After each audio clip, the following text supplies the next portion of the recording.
So yeah, let's kick off with the presentation. So today we'll be running through a few points. So we'll start off with some of the reasons to consider paid social marketing and the benefits of that. We'll also run through the campaigning process, and we'll also have a quick overview of including Facebook, Instagram, Twitter, LinkedIn, and Snapchat. We'll run through kind of what each of these platforms are kind of good for, what campaign objectives they have, the targeting options, and the creative ad formats we're able to run on these platforms. So why do paid social? So paid social marketing is becoming one of the most important aspects of digital marketing, and it provides really great benefits that help us reach millions of users worldwide. So we've listed a few reasons to consider paid social marketing.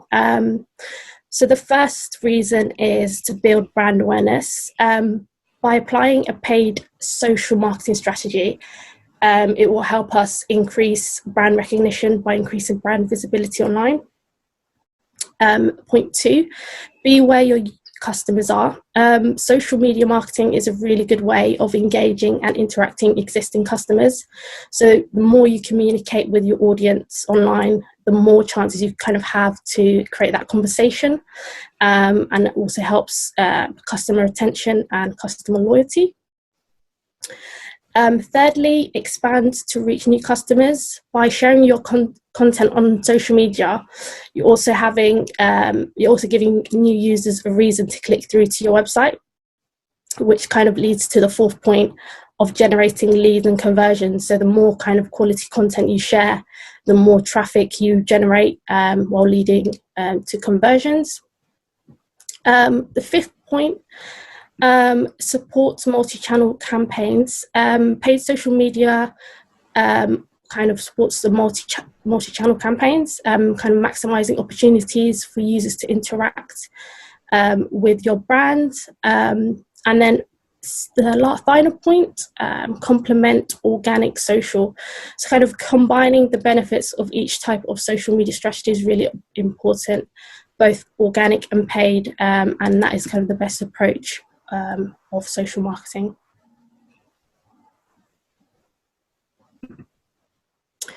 So this graph demonstrates paid and organic Facebook impressions from one of our clients. This was also included in last week's workshop. And what we can see from this graph is the number of impressions from paid are significantly higher than the impressions from organic. So the purple is the paid impressions, while the green line right at the bottom is organic impressions. So it demonstrates the huge potential you can reach through paid social that you aren't reaching through organic. So it's really important to consider paid social on top of your organic activity, because paid social can kind of be used to expand your reach to new customers who you'll be unable to kind of reach through your organic activity. So it's kind of not a case of one or the other.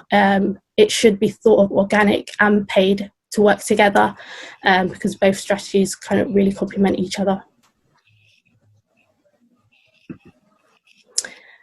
Organic reach on social media platforms is declining year on year, as we can see in this graph. For example, Facebook organic reach is currently around 2%, and that number is steadily declining. So the reason why organic reach is declining is that there's more ads competing for the newsfeed space, which makes it more competitive to have your posts shown on a user's feed. This is mainly due to the platforms kind of recognizing that they can charge for space on someone's timeline. So because of this, it is necessary to use paid social in order to reach your target audience.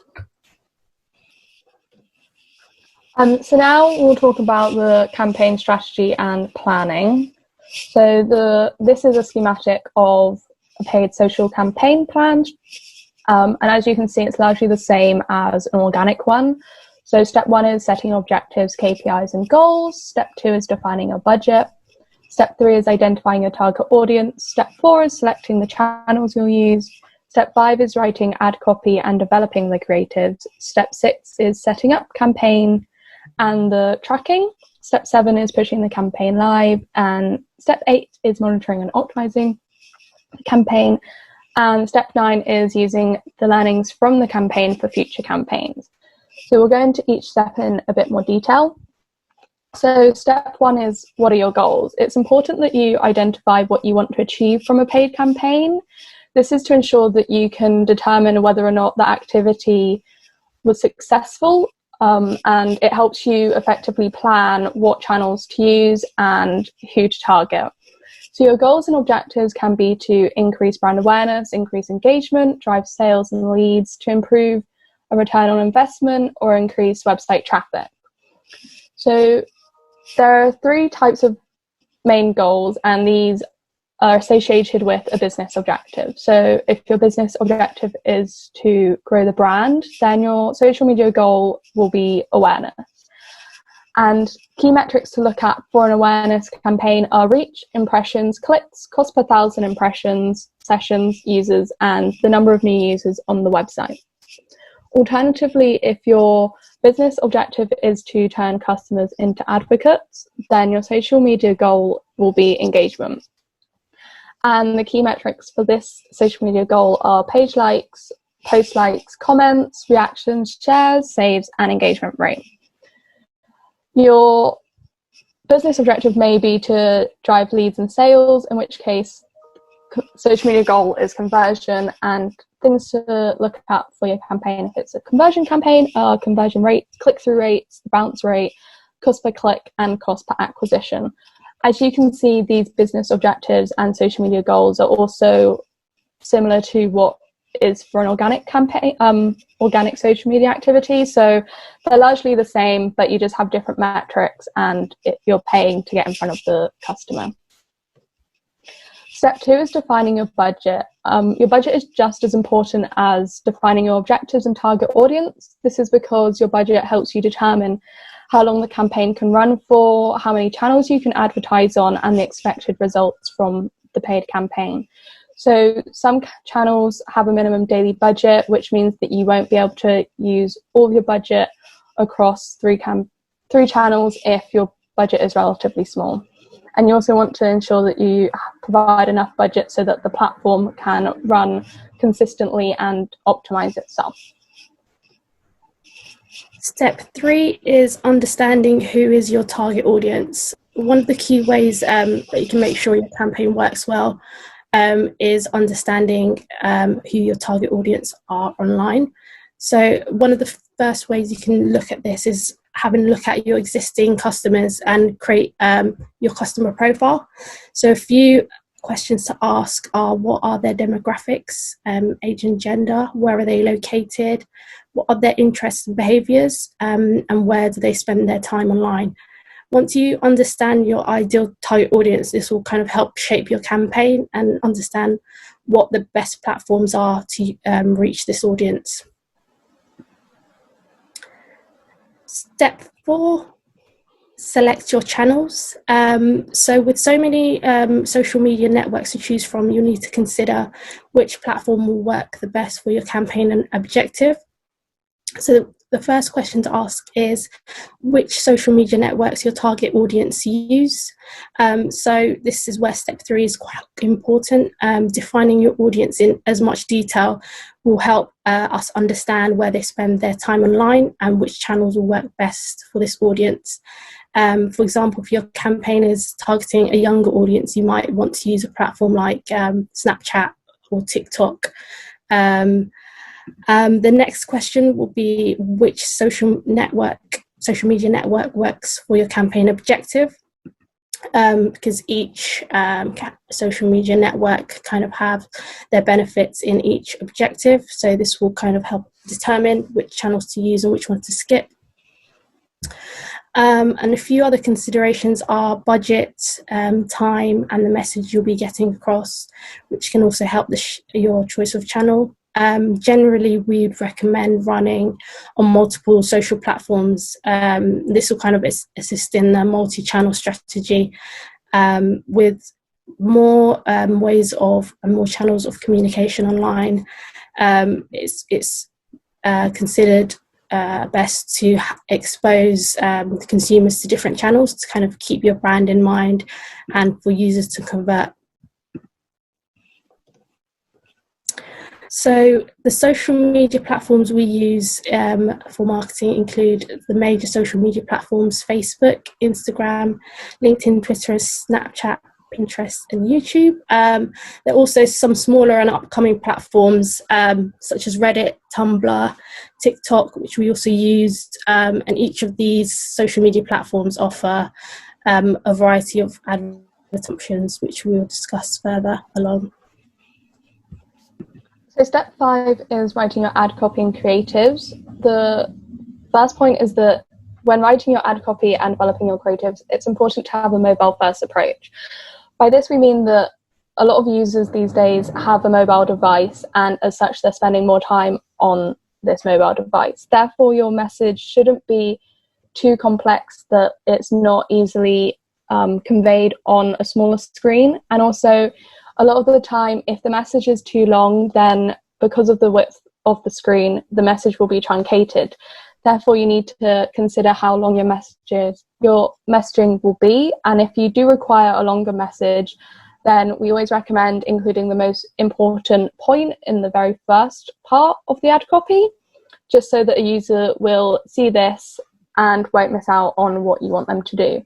It's also important that your creative has a mobile first approach, so that it's both a high quality on a mobile device, but then when a user sees it on a desktop, the quality is also high. Additionally, if your creative includes text in an image or a video, then it's important that on a mobile device that they can easily read it instead of having to try to zoom in and not necessarily grasp what is said in the image. You should also be consistent with branding. This is especially true if you're running a brand awareness campaign. This just aids in brand recognition and helps users identify you as a brand across multiple channels, and at a later point they won't need your branding within the image because they'll already automatically recognize you.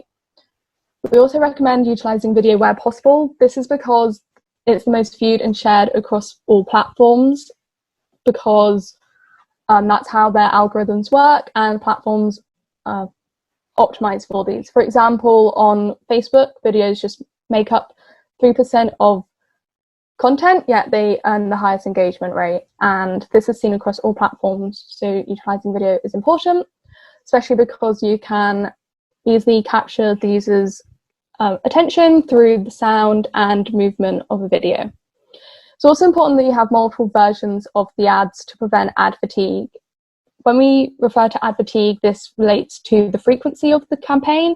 So users will often see an ad multiple times. However, in order to ensure that your campaign remains effective, you need to have multiple versions so that they don't see the same ad several times, which leads to them becoming unresponsive to the messaging and your ad copy. So to prevent this unresponsiveness, you need to have multiple versions in order to maintain high campaign performance. You should also consider the conversion funnel when writing your ad copy. By this we mean that people who are in the top of the conversion funnel in the awareness phase will need more branded messaging and need to know more information about what you offer and how you differ to competitors. This is because they don't know who you are and will need to be made aware of what you do. Whereas people who are in the conversion phase of the funnel will need less branded messaging and more of a direct CTA, because they are lower in the funnel and they are at that point where they are likely to convert. So step 6 is setting up your campaign and tracking. So once you've got your campaign budget, your audience targeting, your ad copy and creatives, what channels you're using, you can then set it up in the channels, and where you'll set your start and end date, your budgets, who you're targeting, and you will upload your ad copies and creatives. It's also important that when you set up any campaign that you are tracking everything that you want to measure. This just allows you to monitor the success of the campaign and to determine whether or not you met your campaign objectives. To do so, you can set up conversion tracking and you can use Google Analytics to monitor the results.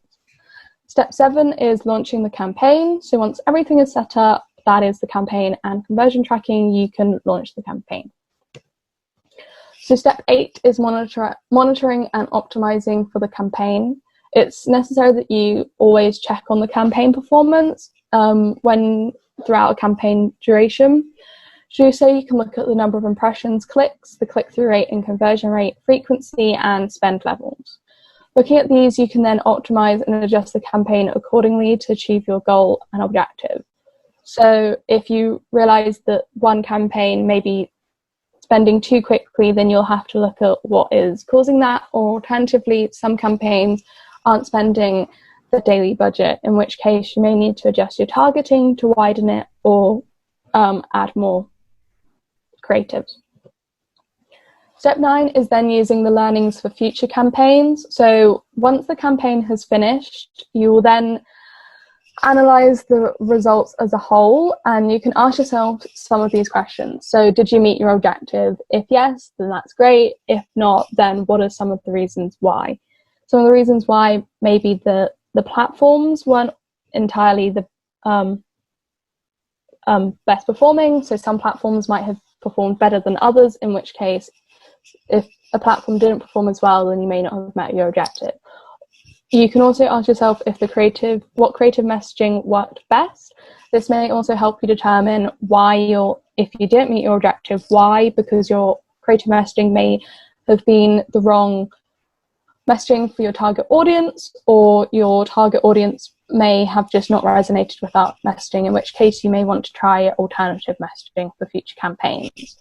Answering these questions will help you plan for future campaigns that are either the same or similar, and you can then determine more effectively what platforms to use and who your target audience is. Cool. Now we'll run through some of the social media platforms we use, starting off with Facebook and Instagram. So Facebook campaign objectives help us clarify the goals for the campaign, and it's one of the first things you select when you create a campaign. So there's 3 main categories: awareness, consideration, and conversion, with various options under each of these campaign goals dependent on what you want to achieve. So first is awareness objectives, which are the top of the funnel goals, which are used to generate interest in the brand and what you are offering. So we have 2 options here. First is brand awareness, which is used to increase overall awareness of your brand to people who are most likely to pay attention. Second is reach, which is used when you want to get your ads in front of as many people as possible within your budget. Second is consideration. So consideration objectives are more middle funnel, and they're used to reach people who have some interest in what you offer and may want to discover a bit more information. So we've got various goals under here. Traffic goal is used to drive traffic to a specific web page, app, or Facebook Messenger conversation. And here you can decide where you want to drive your traffic to. We've got engagement. So this is used to reach a wide audience to increase the number of post engagement or page likes, and can increase event likes or event responses, or encourage people to kind of claim an offer if that's what you're promoting. We've got app installs, which encourages people to install an app or make in-app purchases. Video views, which just basically to get people to watch your videos. Lead generations, this is to get new prospects into your sales funnel. We've got messages, which is encouraging people to contact your business through Facebook Messenger. We've got the conversion objectives, which are towards the bottom of your funnel and are used to encourage users to become customers. We've got conversions, which is encouraging people to take specific action on your website, whether that is to convert to make a purchase or to subscribe to a list. That could be within your app or on site. We've got catalog sales. You can connect your Facebook ads with your product catalog if you are if you've got a product catalog to show people the products that they're most likely to buy. We've got store traffic. This is an offline objective where Facebook can drive people to your physical stores, so people that are close by to your location of your physical stores. Moving on to demographic targeting. On Facebook, we've got a range of demographic targeting, which you're able to choose your audience on. So we've got the basic user information such as age, gender, education, job title, relationship status, language, and location. But Facebook also collects additional information under demographic targeting. Some of the most interesting ones are life events and financial. So life events includes events such as birthdays, engagements, marriage, anniversary, people expecting a baby, people who have recently started a new job, people who have made a recent home purchase. So this is really useful for businesses with like event-based products or services, as well as those that are providing event-based promotions. So these are a really great fit for targeting live events because they are able to reach their target audience at the time that they most need your product or services. Another really interesting one is financial income. This is currently only US based, but it allows advertisers to target audiences who are expected to have an amount of household income. So this is really useful for targeting options for businesses in the luxury sector, kind of offering high-end products or services.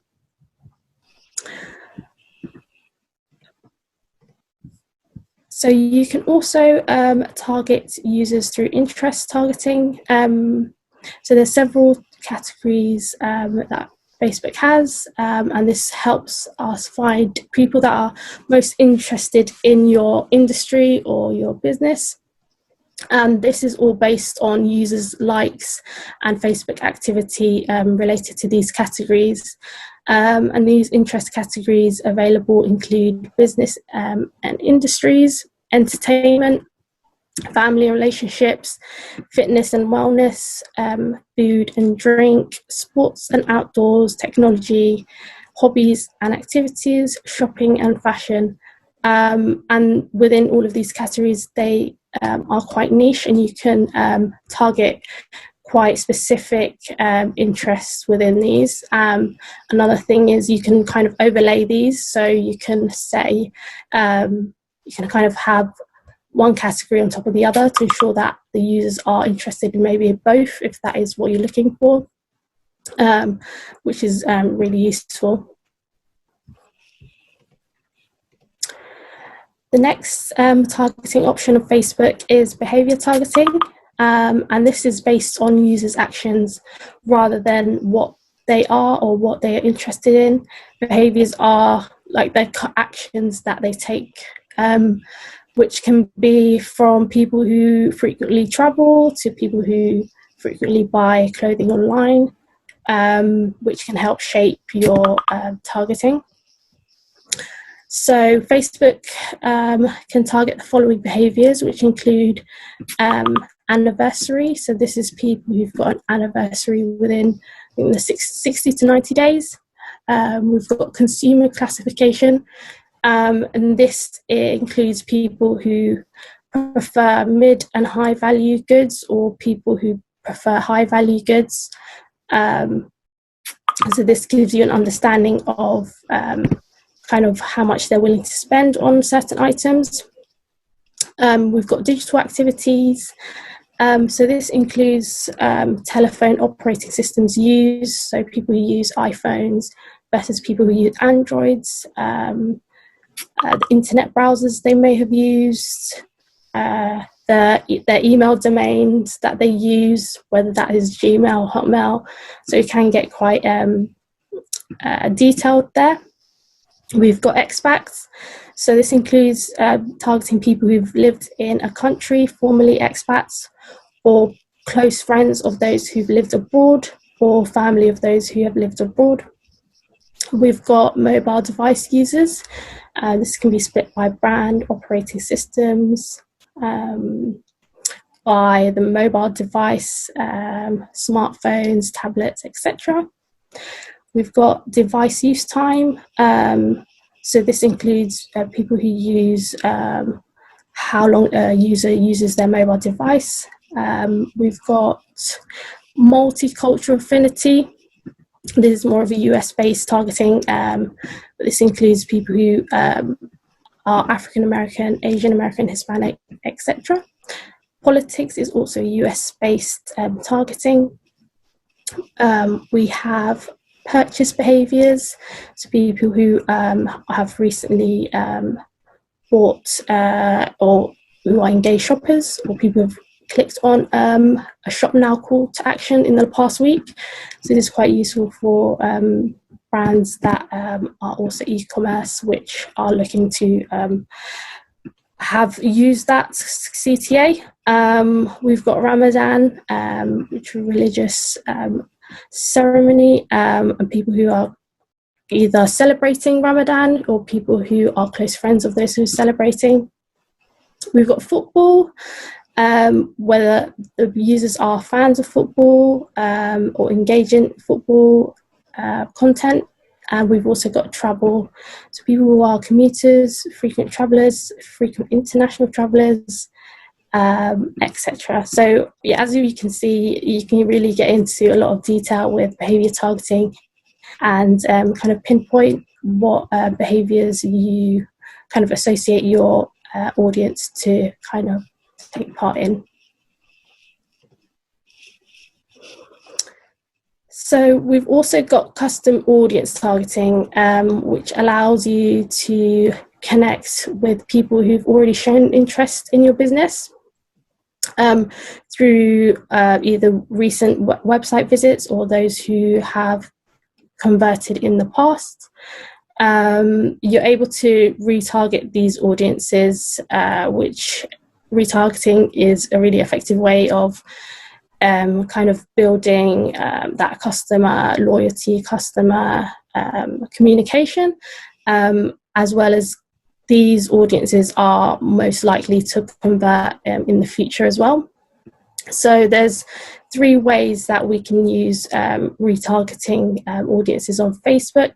So there's the first, which is the contact lists. So this is based on information from your CRM, which can include email lists, phone numbers, or addresses.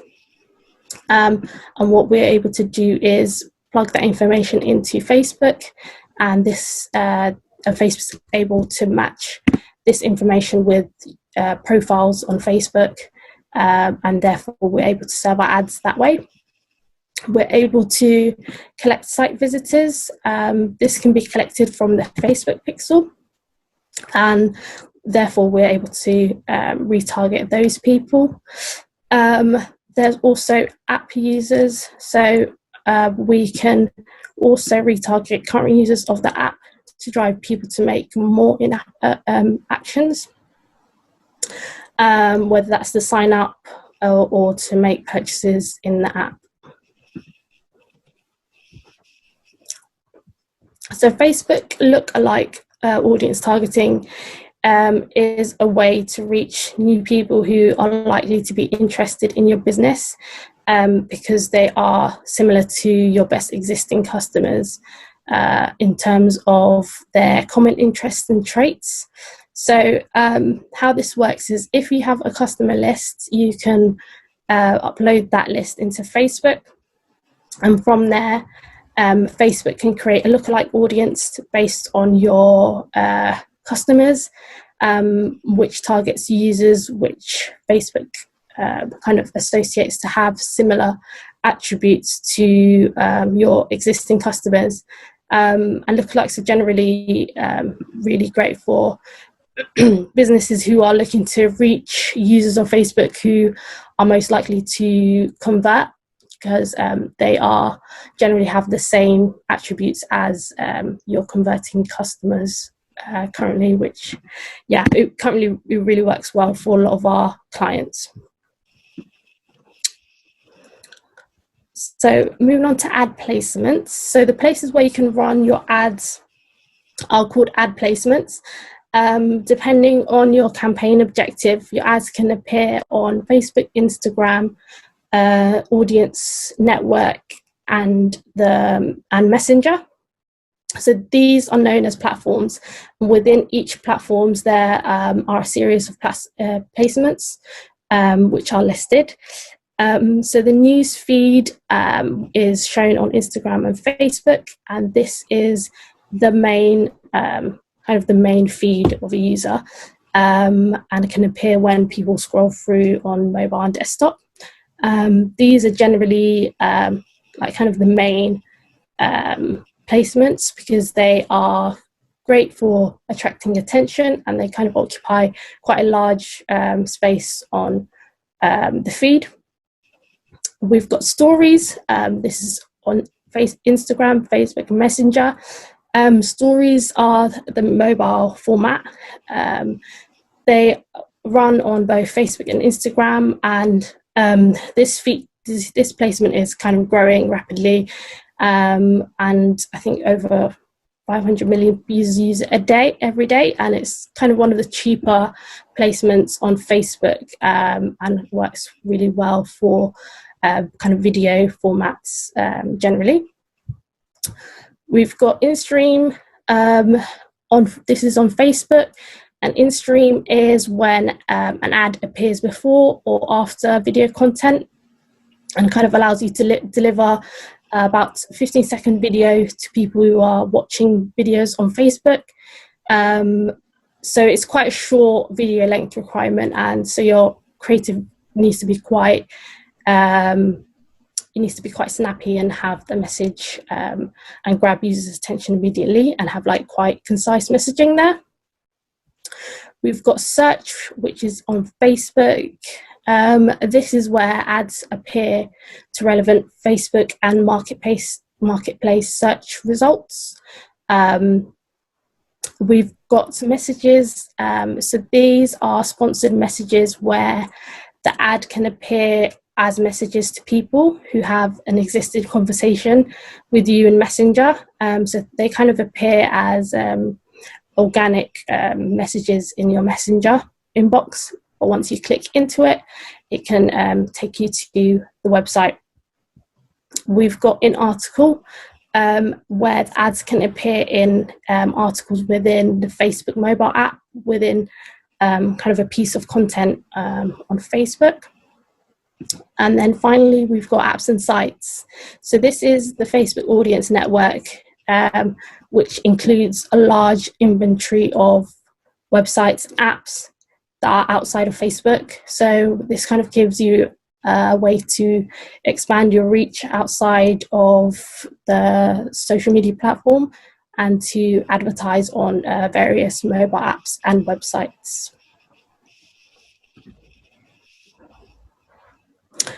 So here we've got the various ad types on Facebook. Each ad types has different ad formats you can choose from, and not all ad formats are available for all ad objectives. So currently, some of the ad formats you can choose are video ads. Generally, we recommend about a 15-second video with concise messaging and a call to action. We've got image ads. Image ads are generally expected to have less than 20% of text on the image for it to run well on Facebook, and for it to be approved by Facebook as well. We've got carousel ads. So on carousel ads, you're able to showcase, I think it's up to 10 images or videos within a single ad, and each can have its own link and call to action. We've got offer ads. Offer ads currently are a mobile-only ad format, which promote an offer to your audience, and it also has an option for users to claim the discount and save this within their Facebook account. We also have instant experience. So this is another mobile optimized ad format. They're kind of designed to capture the complete attention of the audience, and they're a full screen ad format. Within this ad, people can watch videos and photos, which are all very engaging, swipe through the products, etc. And this is all done within one ad. So it's a really engaging format type, and typically used for more brand awareness piece. We've also got collection ads. Collection ads are more typically used for e-commerce businesses, and are used to encourage shopping by displaying a number of items from your product catalog, and users can click through to the products, and it kind of expands into a whole catalog where people can scroll through. We also have lead generation ads. These ads allow us to collect information from users on Facebook. The information you can collect includes things like names, email addresses, phone numbers, etc. These are used to kind of identify potential customers that you might want to contact in the future and share relevant information with them in the future. So some of the advantages and disadvantages of Facebook. Starting off with advantages, Facebook allows you to get really targeted with their targeting options. I think out of the social media platforms, I think Facebook is one of the most highly targeted for audiences. It is great for all audience demographics. Facebook has users from all ages and all demographics, so it's a great way of reaching a range of different audiences. There's the worldwide presence. The Facebook is also good for both business to consumer and business to business. Instagram is typically great for business to consumer due to the highly visual content on there. Some of the disadvantages on Facebook is the Facebook ad guidelines are really strict. Facebook has a number of advertising guidelines that you must strictly adhere to in order to kind of run your ads. Some of the things are like the images that you must use have to have a certain amount of text in them. If they have more text than 20%, then Facebook will disapprove your ads, or kind of the context of the images have to adhere to Facebook's guidelines there. Secondly is the competition. With the increasing number of businesses that use Facebook advertising, it means that the likelihood of your advert kind of standing out is quite low. So it's really important to catch people's attention with it, whether that's the creative or the ad copy, and that can be quite difficult at times. So now we'll go on to talk about LinkedIn and the same sort of things that Samson just spoke about. So as you can see, the campaign objectives for LinkedIn are the same as those available on Facebook. Just there are fewer options within the categories.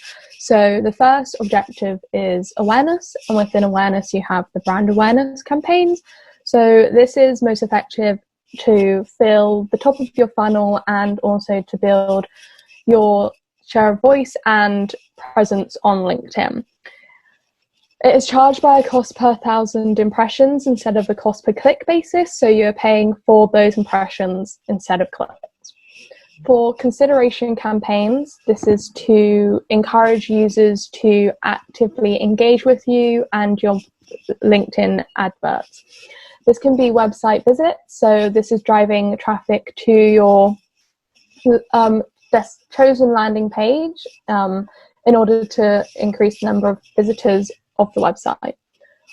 Alternatively, you have engagement. This is most effective and is chosen if you want to increase the amount of engagement your LinkedIn posts receive. So that can be through likes, reactions, comments, shares, hashtag clicks. And the third option for consideration objective is video views. So this is if you have video content that you want users to see and actively watch. So you will target viewers who are most likely going to view this video and complete the video duration. And the third campaign objective is conversion. So these are those who are at the bottom of the funnel, and you have lead generation, website conversions, and job applicants. So the great thing about LinkedIn is that you have the option for lead generation adverts. This makes use of LinkedIn's forms that you can select. So you can select the user's name, email address, contact number, and other information such as where they live and whatnot. So a user will click on the ad, and then the form is auto-filled with their information that they already have on their LinkedIn profile. So often, unlike a form where the user has to actively fill out themselves, it often leads to higher form completions because they themselves don't have to fill it out.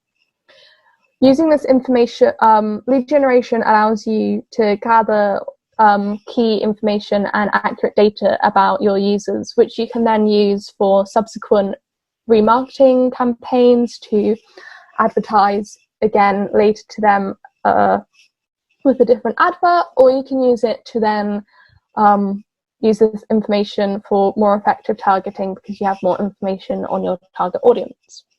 The second one is website conversions, and this is when you know that they are likely to convert on your website. So LinkedIn will target users and optimizes for those users who are likely to convert against specific actions. So in order to do website conversions, you have to set up the LinkedIn pixel. This acts in the same way as the Facebook pixel as it gathers information, and you can then set up specific conversions, whether that's a download a report, a white paper, sign up to an event, contact you now. LinkedIn will optimize for those conversions and will find the best people to do so.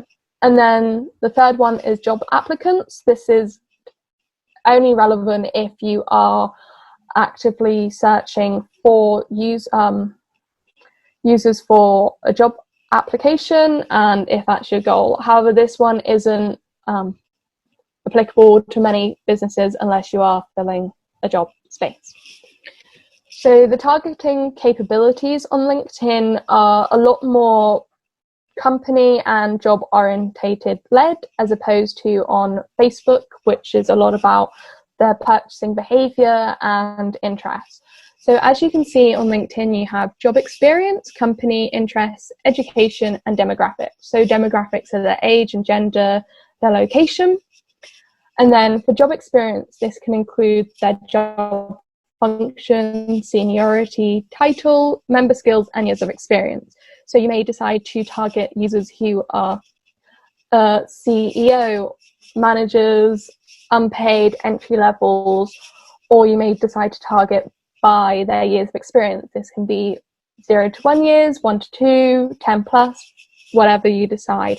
So with job experience, it really helps you target, if you want to target those higher up and the decision makers, then you can do so.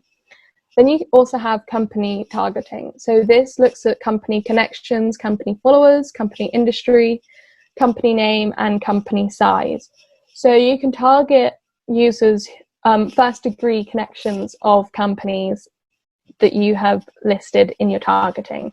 Alternatively, you can target the followers of company pages, as well as targeting people who have listed a specific company within their profile in their job section. Company industry allows you to target certain industries, so that's whether the industry is education, construction, government, arts, and corporate services. Those are just to name a few, but you can target many more than that. And then company size allows you to target users based on the size of the company that they work at. This can be anything from 0 to 10 employees, 100 to 500 employees, 1,000 to 5,000 employees, or 10,000 employees plus. So if you're targeting large-scale businesses, then you'll opt for company sizes that are much larger than others. And then you can also target users by their education. This can be their degree that they've listed within their profile or their field of study. So that's if it's like engineering, biology, maths, finance, accounting, English. And then you can also target by member schools. So this allows you to target their users who have listed a university or a college, school, other recognized institutions that is within their profile. And then interest targeting is member interests and member groups. So member interests are often like, this is related to keywords that users have linked within their profile. And member groups are groups that a user has actively joined, and you can target those groups based on what is on their profile. So if you can target by news-related groups, management groups, etc. There's a lot of different options with interest. Additionally, you can target by member skills. So again, this is information that is on a user's profile. So this is it within the skills section. So some users may have put managerial skills or finance skills, and then you can target by those skills as well. And then on LinkedIn, you have various different ad types. The most common ad type is sponsored content, and this can come in the form of an image, a video, or a carousel. It looks the same as a newsfeed ad on Facebook, and all ads on LinkedIn are identified by them saying promoted or sponsored. And as you can see, it has your brand name, your ad copy, and then your image. And occasionally there will be a call to action button on the ad, and the call to action button allows users to directly click it and then land on your chosen landing page. The second ad type is the lead generation, and as you can see, this is an auto-populated form where a user will click on the ad and then the information is already added, and then all they have to do is submit and you'll receive this data.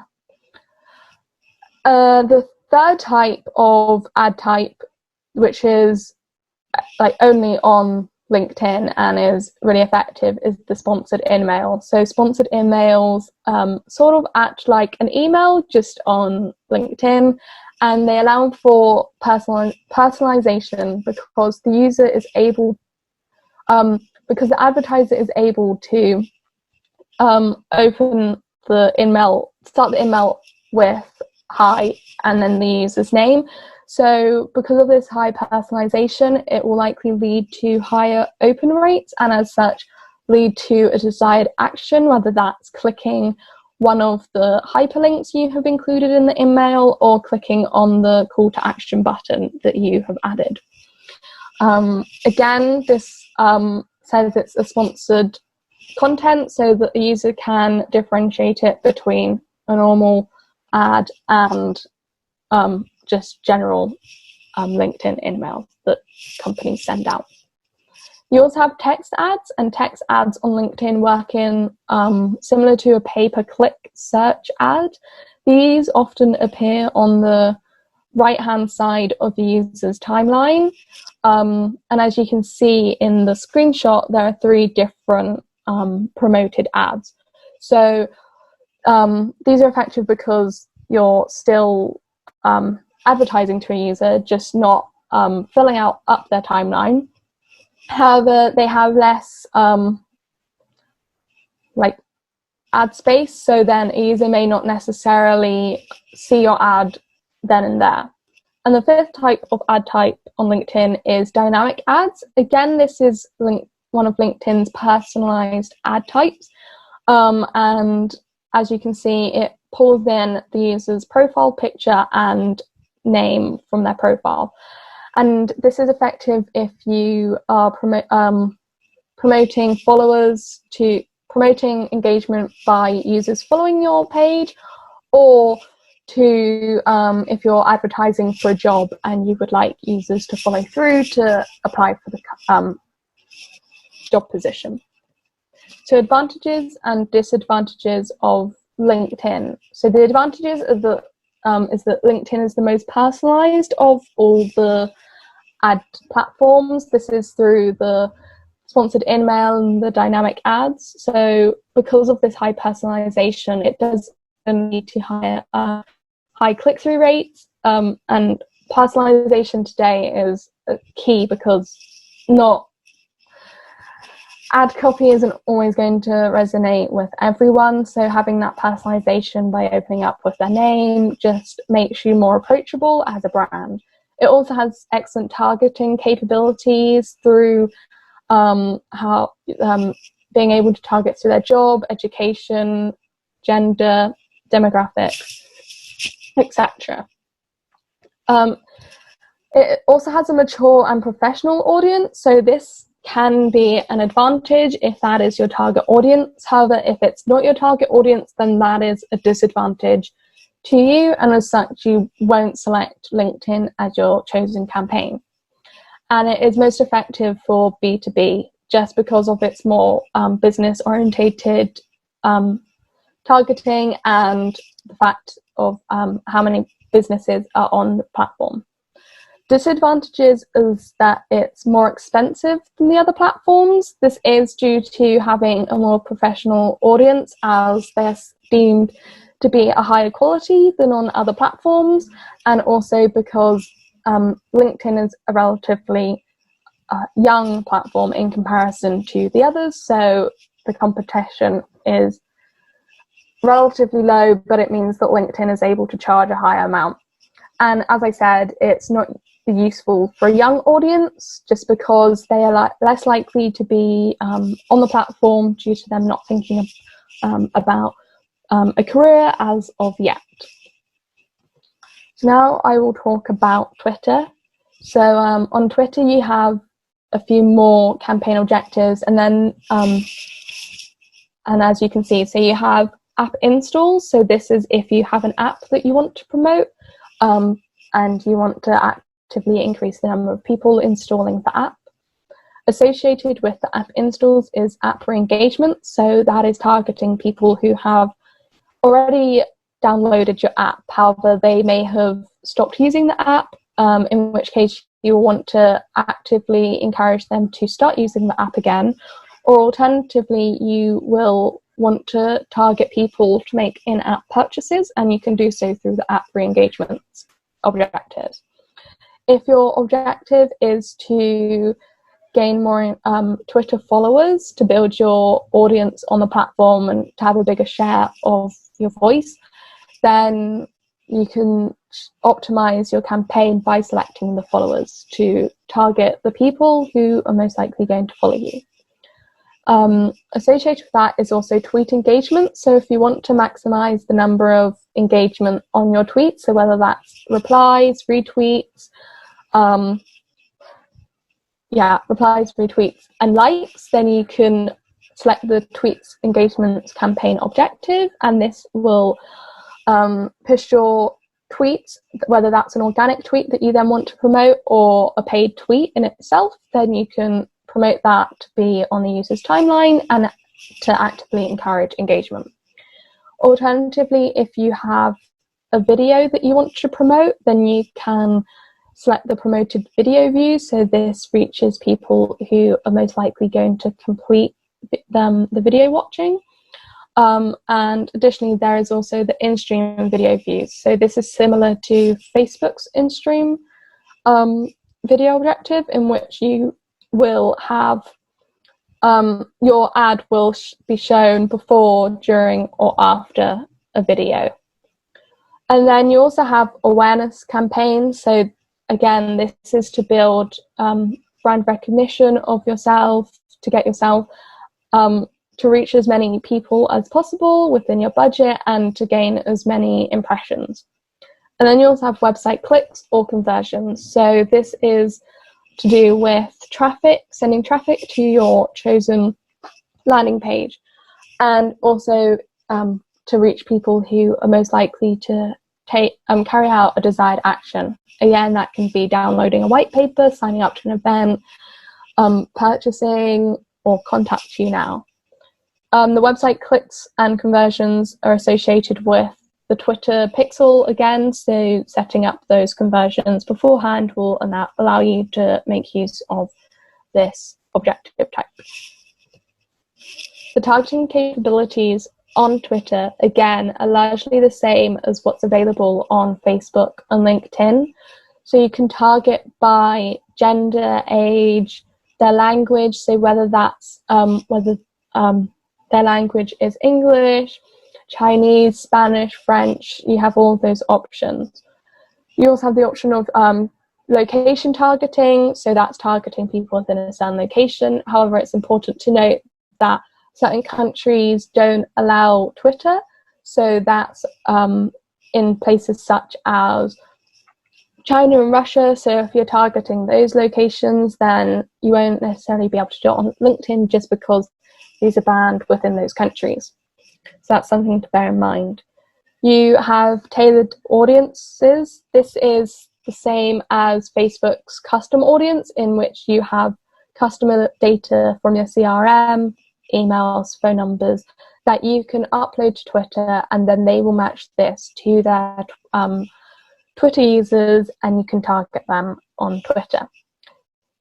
You also have device targeting, so that's whether or not they use their device, Twitter on a mobile device or on a desktop. And then you have interest targeting, behavior targeting, keyword targeting. So interests are, these align with what your business relates to, so that can be if they're interested in films, music, TV, sport, etc. And then behavior targeting is associated with their online shopping behavior, both online and offline. So for example, you can target users who have recently bought online or have bought online in the past. Say for example, you were a car dealership selling luxury vehicles, then on Twitter you have the option to target users who have bought from a high-end dealership in the past, or you can also target based on their annual household income. Behavior targeting is only available from the UK and the US because that's the information that Twitter has on their users.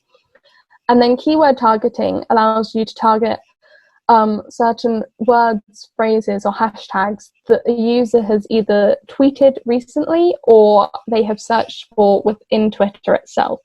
So then your ad will show up for those users who have used that phrase. And then something that is really effective and unique to Twitter is their follower targeting, also known as follower lookalikes.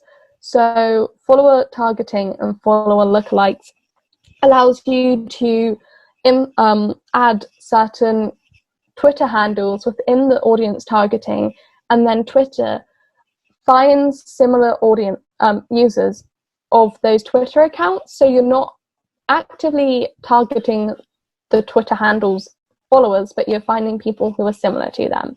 This is most effective if you're running a competitor campaign and you want to find Twitter users who are similar to competitors. This is because they're most likely engaged and interested with what you have to offer them already. And then on Twitter, you have 4 ad placements. So the first one is that your promoted tweets or other ad type is shown on a user's timeline. You also have profiles and tweet details pages. So this is shown on specific, your ads will be shown on a user's profile. You don't have a choice in what profile it is shown on. It's just shown on profiles that your target audience will have been on. You can also have your ads shown on the search results. So this is when a user is searching for a Twitter handle or a hashtag within Twitter's search bar, and then your ad can appear. You also have the Twitter audience platform. This works in a similar way to Facebook's audience network, in that Twitter has an inventory of various apps that you can advertise on. Again, you don't have the option of deciding what apps you can be shown on, but it does allow you to expand your reach beyond Twitter and to reach those users who are on Twitter but also on a different app. On Twitter, you only have 3 ad types. So you have the promoted tweet, and this can be a single image, a video, or a GIF. And they're effective because they look just like an organic tweet, because it has all the same components. The only difference is that it's identified by the promoted bit at the bottom. Then you have promoted trends, and this is where you use a branded hashtag of your choice, and it puts you at the top of a user's trending topic section. With promoted trends, a user is then able to click on your hashtag, and then they're taken through to the organic listing of the hashtag. So with your ad at the top, and your ad at the top will look like a promoted tweet in some sense. Through promoted trends, this also helps you build on your organic reach, because as more users click on this hashtag that you are using for your promoted trends, they are then able to see the conversation around the hashtag that you are promoting, and also through this they are then able to use the hashtag themselves, and as such increase your own organic reach by using it on their own profile, and also it increases your brand awareness through organic options. And then you can also have promoted accounts. So this is available for if you have selected the follower campaign objective, and it includes a follow button, and it encourages users to actively follow your Twitter profile. And it targets people who are most likely to click on the follow button and be an actively engaged follower. So advantages and disadvantages of Twitter. So an advantage of Twitter is that it's effective for awareness and clicks to the website. This is because through the promoted tweet, you are able to reach a wide number of users, and because of how they appear, in a sense of they look relatively like an organic tweet, it's likely to lead to higher clicks, and as such lead to higher clicks to the website. It's also effective for engagement because you can select for tweet engagement or follower engagement.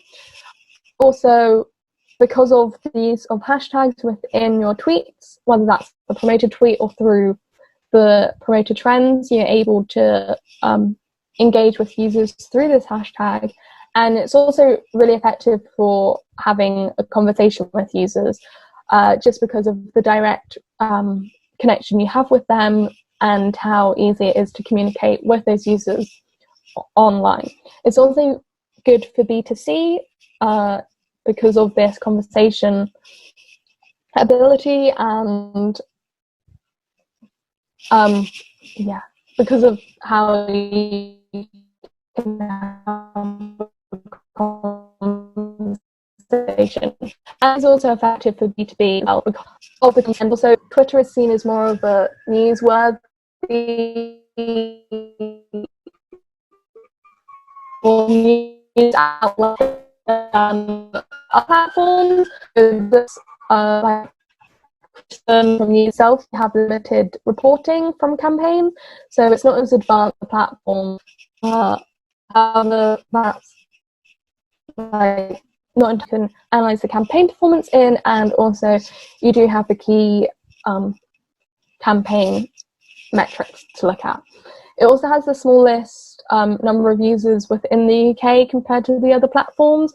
So because of this, you don't have as many people to reach, and as such, as you won't get as many impressions as you do on the likes of LinkedIn or Facebook.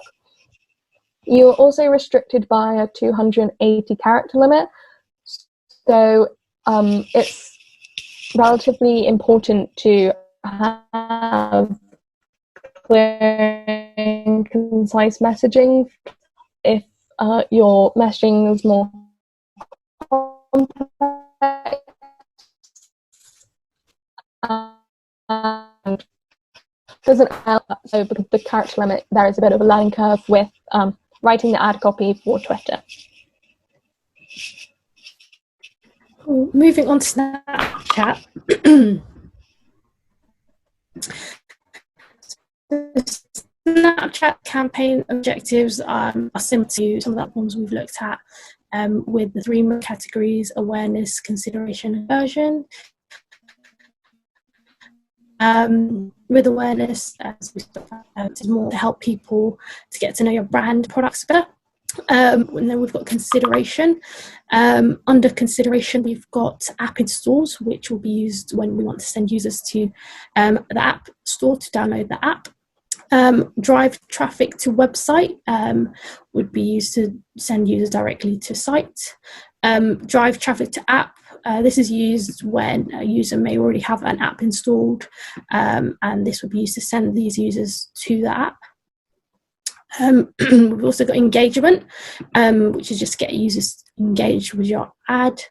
Video views works just on promoting your brand and product through video. And then we've also got lead gen ad, which is to generate leads for your business, and then use that information later on. Thirdly, we've got the conversion objective. And within this, we've got website conversions, which will drive users to make specific actions on site. And then we've also got catalog sales, which drives online product sales, whether if that's, we've got a catalog, which is more of an e-commerce objective. Moving to targeting capabilities. We've got demographics, where you choose which demographics you'd like to reach. This includes age range, genders, languages, and locations. Locations is a separate one, which you can select where you'd like your ads to run. And then in the box below, we've got all the three audience selections which you can choose on Snapchat. So we've got the interests and behaviours, which are on the far right. This allows you to reach users based on their online and interests and behaviours, and this uses both Snapchat data and third-party data to kind of gather what these users' interests and behaviours are online. We've got the custom audiences, which is similar to Facebook, and this is created through CRM lists, and you can upload these into Snapchat. You can use these to retarget Snapchatters who have already seen your ads or have engaged with your business in the past.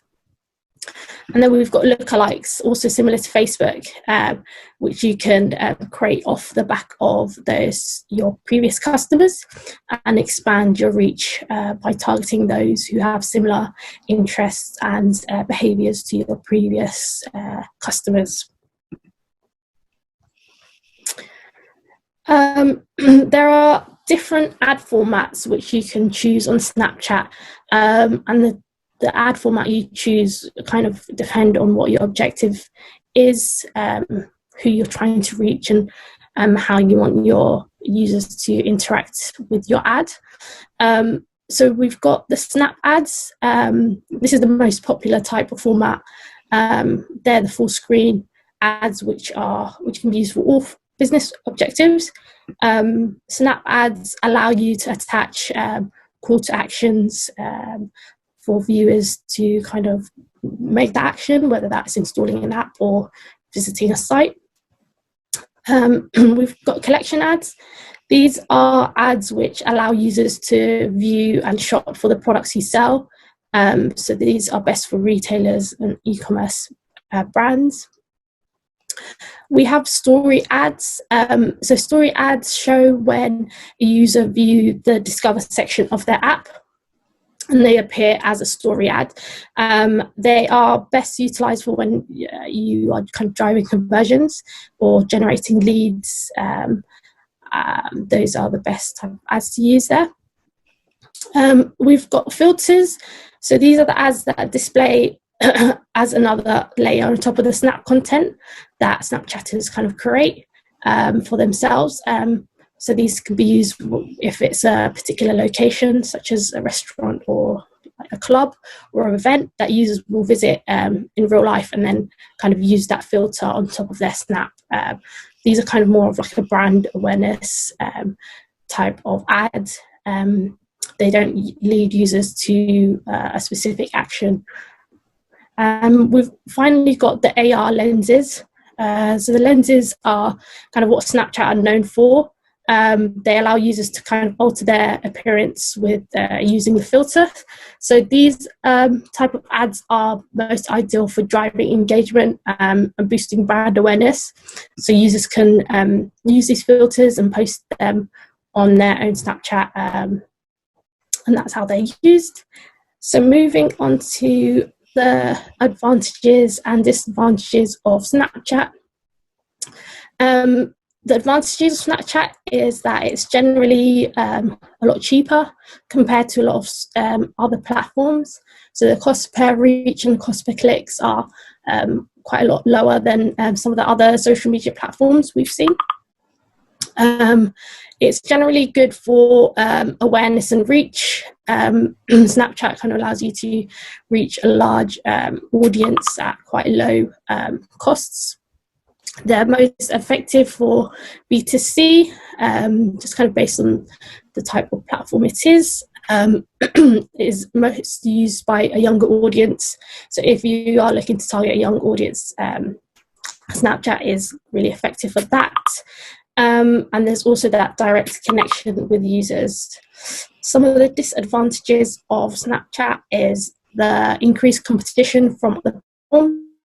The ground story which have increased in popularity over the past few years.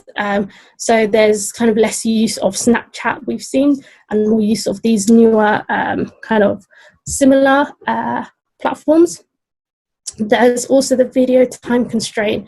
With Snap ads, there's a maximum length of 10 seconds for your ad, which means that the message needs to be really concise and it needs to be shown quickly and get your message across really quickly in 10 seconds. There's also limited targeting. Compared to some of the other platforms we've seen, Snapchat doesn't provide all of the targeting capabilities. So in that sense, it's quite limited. And that wraps up our presentation.